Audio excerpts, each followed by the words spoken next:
जब दुनिया के दो सुपर पावर्स के बीच तनाव बढ़ रहा था, एक नया भारत सपने देख रहा था। एक ऐसा भारत जो ना तो वेस्ट का गुलाम बनेगा और ना ही ईस्ट का।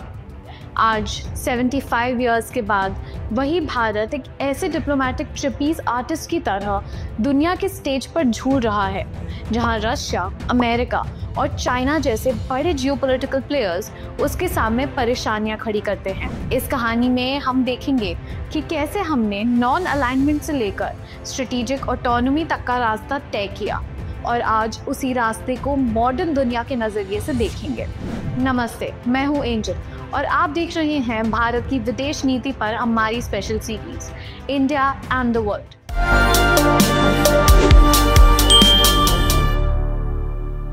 सबसे पहले 1950s में जवाहरलाल नेहरू ने एक नया मॉडल सोचा, नॉन अलाइन मूवमेंट। उस समय उन्होंने कहा था कि भारत ना तो यूनाइटेड स्टेट्स से बंधेगा और ना ही सोवियत यूनियन के दबाव में आएगा।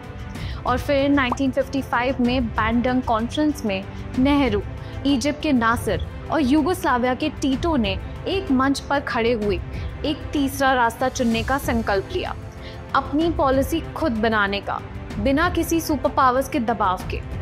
उस समय दुनिया ने हमने देखा कि छोटे देश भी बड़े सपने देख सकते हैं और अपनी सॉवरेनिटी को सबसे ऊपर रख सकते हैं। लेकिन जैसे ही ग्लोबल पॉलिटिक्स का टेम्परेचर बढ़ा, नेहरूवियन आइडियलिज्म को पहली बार रियल पॉलिटिक्स से चुनौती मिली। 1971 की इंडिया पाकिस्तान जंग के दौरान भारत ने सोवियत यूनियन के साथ एक 20 इयर्स का treaty of peace, friendship and cooperation sign किया।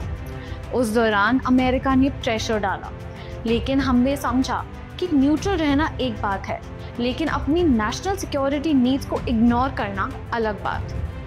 इस मोड़ पर नॉन अलाइनमेंट का मतलब इवॉल्व होकर स्ट्रेटेजिक ऑटोनॉमी बन गया।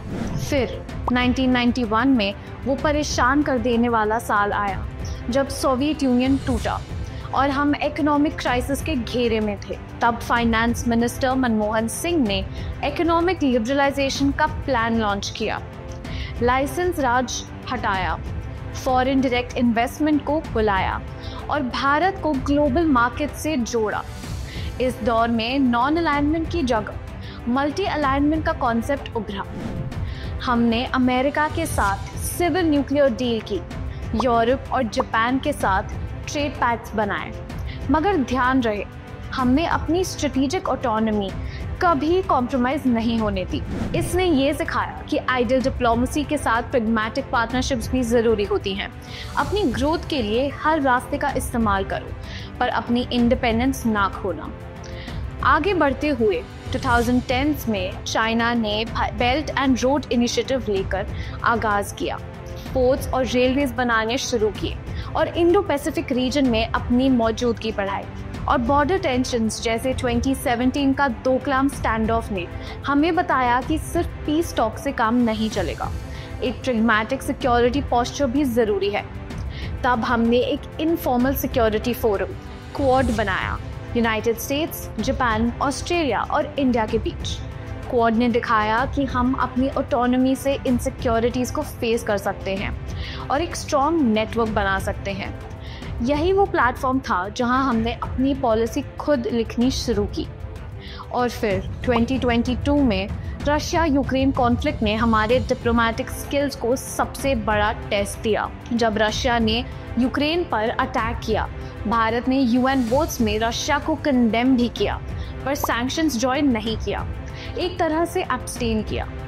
ये not neutral but on the side of peace वाला स्टांस था, जिसे हमने क्लैरिफाई किया कि हम वॉर के विरोध करते हैं, पर अपने स्ट्रेटेजिक पार्टनरशिप्स को भी नज़रअंदाज नहीं कर सकते। और जब रशियन क्रूड ऑयल पर सैंक्शंस लगे और ग्लोबल बायर्स ने पीछे हटना शुरू किया, हमने डिस्काउंटेड ऑयल इंपोर्ट्स का फ़ायदा उठाया, जिससे हमारी एनर्जी सिक्योरिटी और इन्फ्लेशन मैनेजमेंट दोनों को बूस्ट मिला। डिफेंस लाइन में भी हमने रशिया से S-400 मिसाइल सिस्टम्स की डील की, जिसके लिए यूएस से वेवर मांगी। इस पूरे कॉम्प्लेक्स जंगल में हमने दिखाया कि अपनी सिक्योरिटी प्रायोरिटीज़ पर कॉम्प्रोमाइज़ नहीं करते। आज भारत एक ऐसे रास्ते पर खड़ा है जहां हर कदम पर ट्रेड ऑफ्स हैं, ज़्यादा रशिया टिल्ट से यूएस वेवर्स मुश्किल, ज़्यादा यूएस टिल्ट से रशिया चाइना एक्सिस और मजबूत हो सकता है। इसलिए हम मल्टी वेक्टर डिप्लोमेसी चलाते हैं, जहां हम सबके साथ एंगेज करते हैं, चाहे वो डिफेंस, एनर्जी, टेक्नोलॉजी हो, लेकिन अपनी ऑटोनॉमी से हाथ नहीं सिराते। रशिया के साथ चीप डिफेंस प्लेटफॉर्म्स और ऑयल का कॉम्बो, यूएस के साथ high tech military hardware, civil nuclear cooperation और क्लीन एनर्जी पार्टनरशिप्स, और चाइना के साथ भारी वॉल्यूम का ट्रेड के बीच हम एक डेलिकेट बैलेंस बना के चल रहे हैं। पर कुछ दिनों के लिए अगर हम पुराने नाम समिट को याद करें तो पहला नाम समिट बेलग्रेड में 1961 में हुआ था। इंडिया, घाना, इंडोनेशिया जैसी कंट्रीज ने एक दूसरे को सपोर्ट किया इंटरनेशनल स्टेज पर, क्लाइमेट चेंज, डेवलपमेंट और डेट रिलीफ जैसे इश्यूज पर। आज भी नाम फोरम जिंदा है और छोटे और माध्यम शक्तियों को एक प्लेटफॉर्म देता है। यही वो लेसन था जो नेहरू ने दिया था, सुपर पावर्स के दबाव के बिना अपनी मर्जी की फॉरेन पॉलिसी होनी चाहिए, और ये आज भी हमारी कोर वैल्यू है। आगे क्या? भारत की कैलेंडर में Indo Pacific agenda, Quad engagement, semiconductor manufacturing hubs का Bharat centric push, clean energy और ग्रीन हाइड्रोजन कोलैबोरेशंस, और ग्लोबल साउथ के साथ हेल्थ, एजुकेशन और इंफ्रास्ट्रक्चर प्रोजेक्ट्स लिखे जा रहे हैं। हम चिप मैन्युफैक्चरिंग के लिए फॉरेन इन्वेस्टमेंट्स आमंत्रित कर रहे हैं, सोलर अलायंसेस और क्लाइमेट फाइनेंस को स्ट्रेंथन कर रहे हैं, वैक्सीन डिप्लोमेसी के थ्रू अपनी सॉफ्ट पावर बढ़ा रहे हैं। हर इनिशिएटिव में स्ट्रेटेजिक ऑटोनॉमी बरकरार रखी जा रही है। भारत अपनी पॉलिसी खुद लिखेगा, लेकिन ग्लोबल अपॉर्चुनिटीज़ का फ़ायदा भी उठाएगा।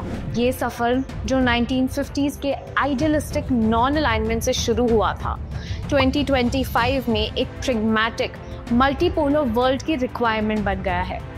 हमने सीखा है कि आइडियलिज्म के साथ प्रेगमैटिज्म का मेल ज़रूरी है।